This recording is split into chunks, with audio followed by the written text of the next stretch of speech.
उद्धार करेल. भगवंत गीतेतूनच सांगतात की पैसा अडका मला नको, मला तुझा दृढ भाव हवा, तुझं मन निर्मळ हवं. तेव्हाच मी तुला भेटेल आणि सांगेल की आता तू कार्य कर. दे रे हरिपलंगावरी. आतापर्यंत हे कार्य झाले असते तर कष्ट करण्याची कोणाला काय गरज असते. म्हणून कष्ट न करता आपल्याला मिळाले पाहिजे ही वृत्ती 21व्या शतकामध्ये लोकांमध्ये वाढली.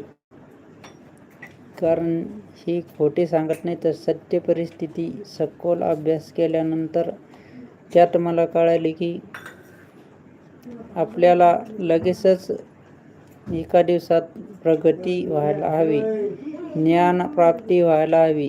कोण्या गुरुकडे जाणं नको आणि काहीच करणं नको. असे होईलच कसे हे तुम्हाला वाटतेच कसे?